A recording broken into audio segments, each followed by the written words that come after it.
नमस्कार, मैं हूं मोहन तिवारी। खास मुलाकात में आपका स्वागत है। आज हम खास मुलाकात में उस विधा की चर्चा करेंगे जो कि भारत की सबसे प्राचीन विधाओं में से एक है। आज के युग की तरह जब मेडिकल साइंस नहीं था, तब से हमारा आयुर्वेद हमें प्रोटेक्शन देता आ रहा है। ऐसे में आयुर्वेद की आज क्या महत्ता है और आज आयुर्वेद किन स्थानों पर पहुंचा है, किस तरीके से आयुर्वेद काम कर रहा है, ये बताने के लिए हमारे साथ हमारे स्टूडियो में मौजूद हैं प्रसिद्ध आयुर्वेदाचार्य प्रकाश जी टाटा। बहुत स्वागत करते हैं प्रकाश जी आपका टीवी 24 में। हमने जैसे कि सुना है लगातार कि आयुर्वेद ऐसी विधा है जो कि हर बीमारी का इलाज कर सकती है। इसका जिक्र हम प्राचीन ग्रंथों में भी पाते हैं, पर धीरे धीरे समय के साथ हम देख रहे हैं कि हाईटेक स्थितियां बन गई हैं, मेडिकल साइंस का आगे बढ़ गया है और दवाओं के एक तरीके से एलोपैथी ने पूरी दुनिया में कब्जा कर लिया है। ऐसे में हमारे आयुर्वेद को आप बचाने का काम कर रहे हैं। आप तो पहले अपने बारे में बताइए कि आपका ये जो आयुर्वेद का काम था ये कैसे शुरू हुआ, कैसे इस क्षेत्र में आप आए और आयुर्वेद को कैसे आपने अपनाया। प्रेम से बोलें आयुर्वेद भगवान धन्वंतरि की जय। जैसा कि आपने कहा कि आयुर्वेद कहाँ से स्टार्ट किया, जब हम छोटे थे 5 वर्ष की आयु में, तो हमारे माता पिता मजदूर थे, तो शायद हो सकता उस ज़माने में हम माँ बाप के पास खर्चा पानी नहीं चल पाता होगा, तो हमारे गुरुजी थे श्री श्री 108 श्री अमृत प्रसाद तिवारी। तो हमारे माता पिता ने गुरुजी से बात की कि हमारे एक बच्चे को आयुर्वेद, योग और ध्यान के बारे में सिखाएं। तो हम 5 वर्ष की उम्र से अमरकंटक जो मध्य प्रदेश में है, बहुत ही अच्छा जंगल है, घना है जंगल, हरा भरा है, तो वहाँ पे हमारे गुरुजी ने 5 वर्ष की आयु में अपने साथ रखा और 20 सालों तक हम आयुर्वेद, योग और ध्यान के बारे में अध्ययन किया और रिसर्च किया। और इसके बाद पहला क्लिनिक हमने जो है छिंदवाड़ा मध्य प्रदेश में सुकली एक गांव है, वहाँ पर हमने 1962 में पहला क्लिनिक खोला आयुर्वेद का। ये तो रही आपकी आयुर्वेद की यात्रा के बारे में। लेकिन हम देखते हैं कि आप नए नए प्रयोग कर रहे हैं। आयुर्वेद के बारे में जो पद्धतियां हैं वो तो प्रचलित ही हैं, पर इसमें आपने नए प्रयोगों से भी कुछ चीज़ें जोड़ी हैं। वो क्या चीज़ हैं, किस तरीके से आपने इसे अपने ढंग से कुछ और इसमें वृद्धि करने की कोशिश की है? जी बिल्कुल, हमने सोचा कि हमारे पुराने ग्रंथों में, आयुर्वेद शास्त्रों में महाभारत रामायण देखते रहते हैं, सुनते रहते हैं कि हमारे रामायण में रावण ने अपनी गर्दन को 10 बार काटा और फिर पुनः जोड़ लेते थे। तो ऐसी आयुर्वेद जड़ी बूटियाँ थीं। शंकर भगवान ने हमारे बोला जो भी जीव जंतु मिले उसको काट के लगा दो, गणेश जी के ऊपर लगा दो, गणेश जी बन गए। तो ऐसी सी औषधियाँ पहले थी, लेकिन इस समय लुप्त हो रही हैं। उसको हम पुनः जीवित करके लोगों को हम दिखाना चाहते हैं और समाज सेवा भी करना चाहते हैं। तो समाज में ऐसी घातक बीमारियां हैं जिसका इलाज साइंस में नहीं है, जैसे मस्कुलर डिस्ट्रोफी, स्पाइन, हिप्स खराब हो जाना, एवियन, एमएनडी, ऐसी घातक बीमारियां हैं जिसका उपचार पूरी साइंस में नहीं है। हम निरंतर इस पर रिसर्च कर रहे हैं, खोज कर रहे हैं और इसी के दौरान अभी हमने कुछ दवाइयां निर्माण की हैं और लोगों को दिया है। हमें लगता है 80% हमको इस बीमारियों में लाभ मिला है, लोगों को फायदा मिला है और मुझे सफलता मिली है। बड़ी खुशी होती है। जो आदमी कई सालों से बिस्तर में पड़ा हुआ है, आज वो आयुर्वेद जड़ी बूटियों के उपचार से आज वो दौड़ रहा है, ये खुशी होती है। जैसे कि आपने पहले भी मीडिया के माध्यम से देखा होगा सोशल मीडिया में कि श्रीलंका के सनत जयसूर्या एकदम अपंग थे। वो हमारे भारत के पूर्व कैप्टन मोहम्मद अजहरुद्दीन सनत जयसूर्या को भारत लेकर आए, उनका उपचार किया। आज सनत जयसूर्या को दुनिया ने देखा। आपके रायपुर में भी कोरोना काल में चौवा छक्के लगाते हुए नजर आए सनत जयसूर्या। यही हमारा भारत का आयुर्वेद का चमत्कार है। आयुर्वेद एक्चुअली में इसलिए डूब रहा है कि आयुर्वेद में एक्चुअली में लोग रिसर्च नहीं करना चाहते, मेहनत नहीं करना चाहते। अगर वास्तव में आयुर्वेद की मात्रा और रिसर्च, अध्ययन, शोध किया जाए तो ऐसी कोई बीमारी नहीं है। खतरनाक से खतरनाक बीमारी, कोई भी बीमारी हो, आयुर्वेद जड़ी बूटी से ठीक किया जा सकता है। लेकिन समाज में कोई मेहनत करना नहीं चाहता है और न परिश्रम करना चाहता है, सिर्फ पैसा कमाना चाहता है। हाय पैसा। आयुर्वेद इतना नीचे चला गया है कि हम विडंबना नहीं कर सकते। आपने क्या क्या रिसर्च की है, कैसे रिसर्च की ओर आगे बढ़े आप, और उसमें कौन लोग आपकी सहायता कर रहे हैं, कैसे दिमाग में आया कि रिसर्च करना चाहिए? जी, हमारे पास पेशेंट जैसे आते हैं, लकवा वाले, एवियन के पेशेंट आते हैं, मस्कुलर डिस्ट्रॉफी आते हैं, कई लोग हिप्स खराब हो जाते हैं। तो ऐसे पेशेंट जब आते हैं बोलते हैं हमने पूरी दुनिया में इलाज कराया, हमको आराम ही नहीं मिला। तो उस पर हम विचार करते हैं और रिसर्च में लग जाते हैं और शोध करते करते यहाँ तक पहुँचते हैं कि वो पेशेंट को लाभ मिलने लगता है। ऐसे हजारों पेशेंट हैं भारत के अंदर जो आज वो दौड़ रहे हैं और एवियन से छुटकारा भी मिल चुका है और अपने पैरों पे चल रहे हैं। तो रिसर्च हम निरंतर कर रहे हैं लगातार। अभी एक उदाहरण देते हैं, कैंसर इस कदर से पूरे भारत में फैल चुका है, पैर फैला लिए हैं कि हर घर में कैंसर, बच्चा हो, बूढ़ा हो, जवान हो, लेडीज हो, जेंट्स हो, कोई भी हो, हर व्यक्ति को कैंसर हो रहा है। क्या इसे रोका जा सकता है? बिल्कुल रोका जा सकता है। इस पर रिसर्च और अध्ययन होना चाहिए। आयुर्वेद में बहुत सारी ऐसी औषधियां हैं जो कैंसर को अच्छा रिजल्ट और अच्छा लाभ मिल रहा है। अभी हमने कैंसर की दवाई छिंदवाड़ा से हम लगातार फ्री बांट रहे हैं। रविवार शनिवार को हम छिंदवाड़ा से दवाइयाँ फ्री देते हैं लोगों को कैंसर की, और लोगों को बहुत लाभ मिलता है, लोगों को फायदा हुआ है। और कुछ और रिसर्च करना चाहते हैं ताकि जो 4th में चले जाते हैं, तो 4th में जाने के बाद 4th स्टेट में जब जाते हैं तो पेशेंट बहुत दुखी हो जाता है और लोगों का मानना है कि अब कैंसर से नहीं बचेंगे। तो ऐसे रोगियों पर भी हम रिसर्च कर रहे हैं और लोगों को दिया है और बहुत लाभ भी मिला है। और निरंतर हम रिसर्च करते जाएंगे, शोध करते जाएंगे। एक दिन भारत को दिखा देंगे कि आयुर्वेद क्या है, और आयुर्वेद में हर बीमारी ठीक हो सकती है। सिर्फ है मात्रा और रिसर्च। आपकी एज क्या है, आपके क्या क्या बीमारियां हैं, ये सारी चीज सोच समझ के यदि हम जड़ी बूटियां बना के दें तो निश्चित रूप से वो पेशेंट कोई भी घातक बीमारी से जूझ रहा है वो ठीक हो सकता है। लेकिन प्रकाश जी, ये जो आयुर्वेद है वो तो पूरी तरीके से औषधियों पर निर्भर है। जड़ी बूटियां मिलेंगी तभी इलाज हो पाएगा।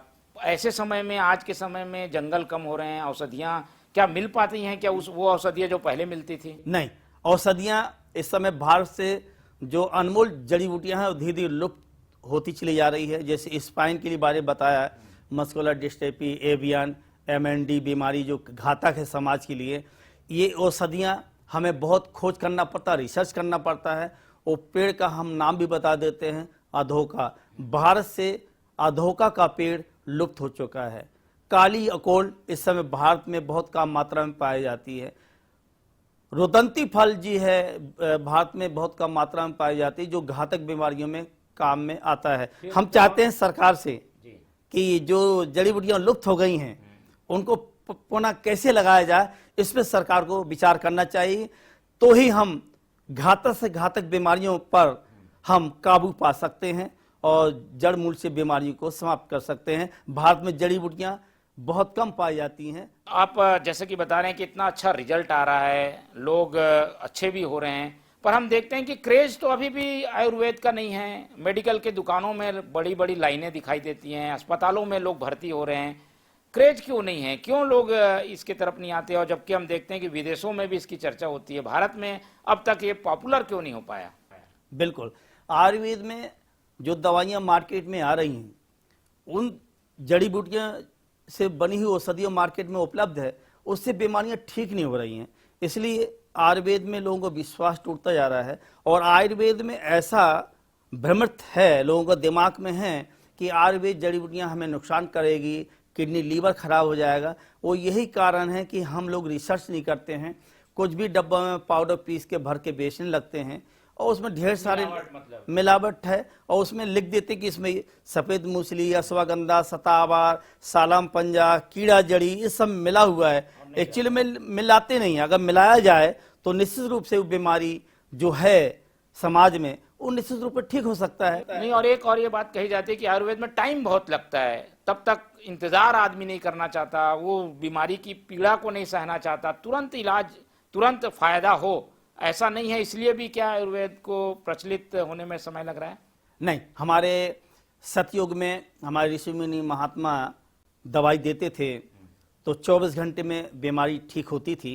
लेकिन क्या है कि आज की युग में जितने भी वैद्य हैं, जड़ी बूटी विशेषज्ञ हैं और बड़ी बड़ी कंपनियां हैं, ये लोग क्या करते हैं कि दवाइयाँ बनाते जरूर हैं, बिना रिसर्च बिना शोध के बनाते हैं, तो एक बहाना मिल जाता है कि आयुर्वेद लंबा समय तक खाना पड़ेगी। ऐसा कुछ नहीं है। आयुर्वेद में ऐसी सी दवाइयाँ हैं जो तुरंत रिजल्ट मिलता है, 2 दिन में भी ठीक होता है, 4 दिन में भी ठीक होता है।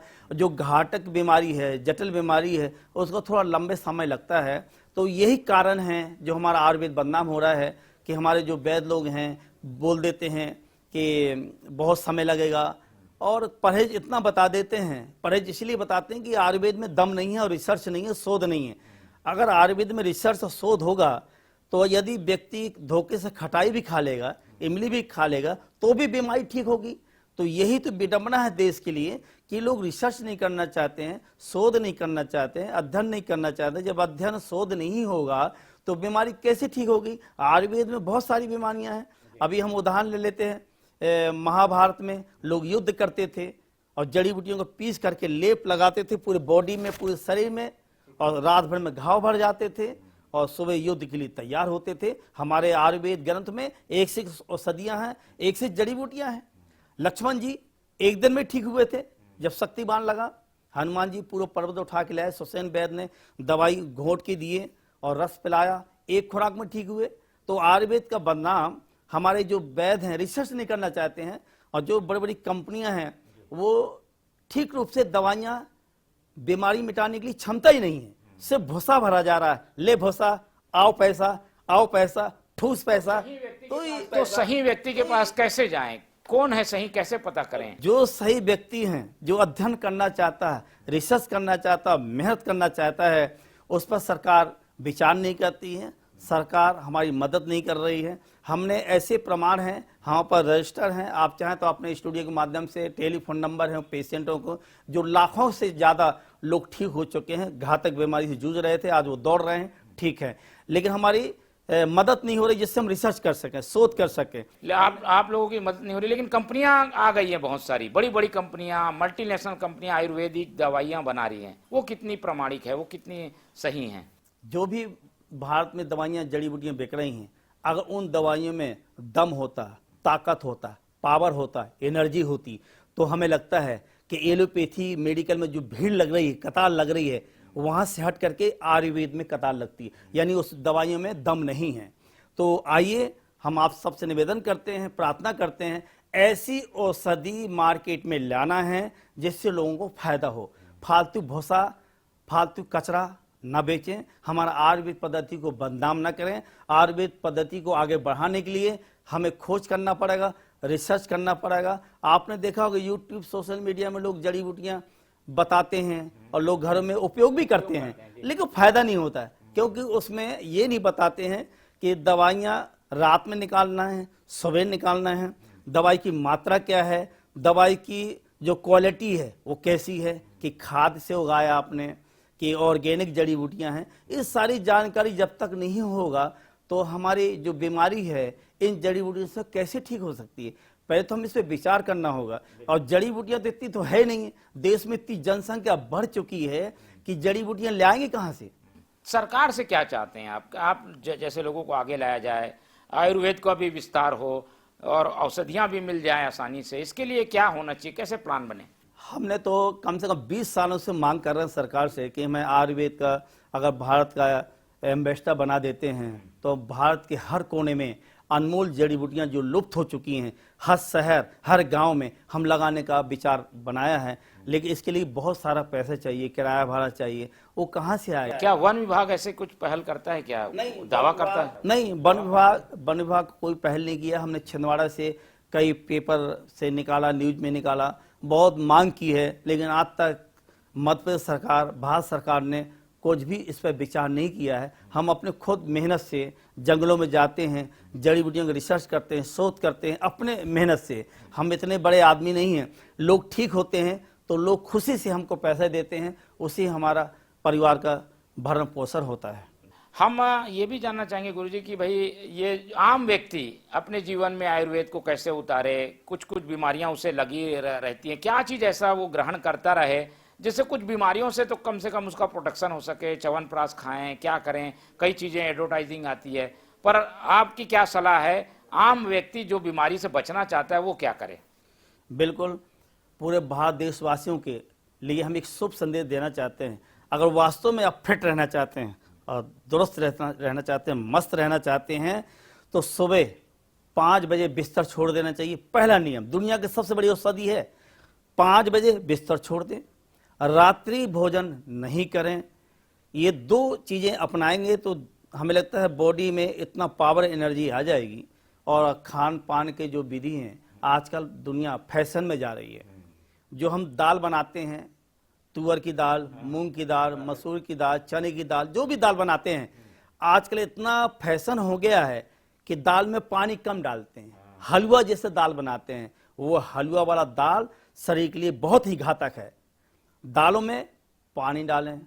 लोग बोलेंगे कि ये कंजूस हैं, हम कंजूस हैं, पतली दाल खिला रहे हैं। तो ऐसे फैशन को छोड़ना है। कोई भी दाल बनाएंगे, पानी की मात्रा ज़्यादा डालें। वो जब अंदर जाएगा तो लीवर, आंतरी एकदम फिट रहेगा, तो कोई बीमारी भी नहीं होगी। क्योंकि गाढ़ी दाल खाने से, गाढ़ी सब्जियां, सूखी सब्जियां लोग खा रहे हैं, फैशन बन चुका है। इस फैशन को हटाना है। दाल में पानी डालना है, सब्जियों में खूब पानी डालें और रसदार सब्जी बनाएं और खाएं। शरीर रहेगा फिट और स्वस्थ मस्त।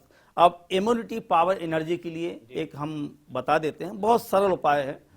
आसानी से मार्केट से सफ़ेद मूसली 100 ग्राम लें, 100 ग्राम अश्वगंधा लें, 100 ग्राम सतावल लें, 100 ग्राम सालम पंजा लें, 100 ग्राम मिश्री लें और 10 ग्राम काली मिर्च लें और 100 ग्राम लेना है छिलके वाला अखरोट, जो टोट निकालना है, वो वैसा वाला अखरोट होना चाहिए। सबको पीस पास कर पाउडर बनाएं। सुबह शाम आधा चम्मच भोजन के बाद खाएं। शरीर में देखेंगे कुछ समय के बाद। सबसे बड़ा च्यवनप्राश है, इसको खाएं और स्वस्थ रहें, मस्त रहें। कोई भी खा सकता है, कोई भी खा सकता है। ये 18 साल से ऊपर वाले बच्चों के लिए डोज कम करना पड़ेगा। जो 18 साल से ऊपर वाले हैं, ये आधा चम्मच सुबह शाम खाना है। और जो 5 साल से 15 साल तक के बच्चे हैं, उनको 2-2 चुटकी शहद में मिला के चटा दें। शरीर में इम्यूनिटी पावर, ताकत आ जाएगा। हम देखते हैं कि च्यवनप्राश हर कोई खाता है, क्या खाना चाहिए क्या? तो अभी हमने आपको बताया है कि यही औषधि बना के खाएं। च्यवनप्राश च्यवनप्राश, पैकेट मिल रहा है, हाँ डब्बा मिल रहा है, लेकिन उसमें तो च्यवनप्राश आप घर पे ही बना सकते हैं।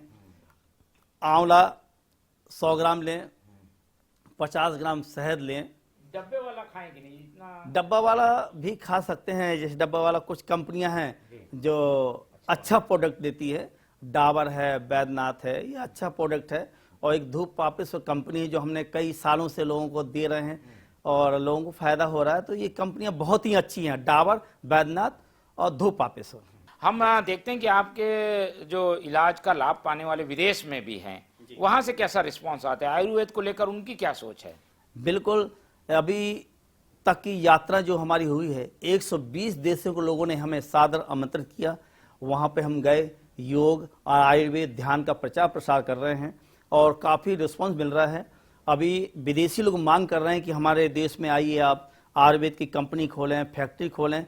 तो निश्चित रूप से पहला देश स्विट्जरलैंड में हम जाने वाले हैं। वहाँ पे हम आयुर्वेद की कंपनी खोलना चाहते हैं और मुझे पूरा विश्वास है कि एक कंपनी खोलने से पूरा भारत देश को लाभ होगा। कोई जब हम प्रचार कर रहे हैं पूरी दुनिया भर में कि आयुर्वेद अपनाओ, आयुर्वेद में विश्वास करें, पूरे देश में हम प्रचार कर रहे हैं। बहुत से लोग ये सोचते हैं कि ये प्रचार हम अपने लिए कर रहे हैं।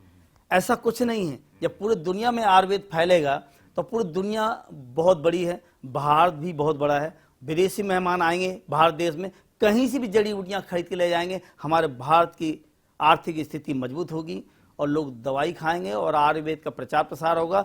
जब आयुर्वेद जब नहीं मिलेगा भारत में, तो लोग आयुर्वेद लगाना शुरू करेंगे। तो 2 पहलू हैं, एक तो आयुर्वेद का प्रचार होगा और लोग जड़ी बूटियाँ उगाने। ऐसी कोई यूनिक चीज जो अब आप करने जा रहे हैं, जिसका परिणाम हमें कुछ दिनों बाद या कुछ सालों बाद दिखाई देगा, किस ओर आप ज्यादा काम कर रहे हैं? रिसर्च अभी आपका किस ओर चल रहा है? सबसे ज़्यादा हमें दुख होता है यदि किसी परिवार में एक व्यक्ति को कैंसर हो जाता है और उनके परिवार में लड़कियों की शादी नहीं हुई है, बच्चों की शादी नहीं हुई है, एक व्यक्ति पर निर्भर है पूरा परिवार। यदि उसको कैंसर हो जाता है, वो परिवार से निकल जाता है, उस परिवार में कितनी दुख की घड़ी आ जाती है, लोग परेशान हो जाते हैं। तो हमारे मन में आया सबसे पहले तो हम कैंसर पर रिसर्च करें। और दूसरी बीमारी है एवियन। एवियन से क्या, धीरे धीरे शरीर कमजोर हो जाता है, चलना फिरना बंद हो जाता है, लेटरिन बाथरूम बिस्तर में करने लगता है। तो ऐसी स्थिति को देख करके हमें बहुत दुख होता है और इस पर हमने रिसर्च किया है। तो अभी जो एवियन बीमारी है, मस्कुलर डिस्ट्रोफी है, हिप्स खराब हो जाते हैं, इस पर हमको अभी 90% सफलता मिल चुकी है। अभी कैंसर पे हम रिसर्च कर रहे हैं, अभी 50-50 हमें सफलता है। जो भारत के लोग ठीक हो गए हैं, आज स्वस्थ हैं, मस्त हैं। तो हमारा विचार इसी पे ज़्यादा है, हमारा फोकस भी इसी में है। बड़ी समाज सेवा आप कर रहे हैं। आपसे संपर्क कैसे किया जाए? दर्शकों को अगर आपसे मिलना हो, आपके पास आना हो, क्या करें, कैसे संपर्क करें आपसे? जी बिल्कुल, 15 दिन तो हम छिंदवाड़ा मध्य प्रदेश में रहते हैं, 15 दिन मुंबई जुहू में रहते हैं। छिंदवाड़ा में हम किसी से फीस नहीं लेते हैं। 1962 से आज तक फीस हमने छिंदवाड़ा की जमीन से नहीं लिया है। और छिंदवाड़ा में सिटी कोतवाली के पीछे टाटा हाउस नाम की बिल्डिंग है, उसमें हम बैठते हैं 15 दिन। और हमारा मोबाइल नंबर है 9425461844 पर कॉल करें, अपॉइंटमेंट लें, आप आएँ।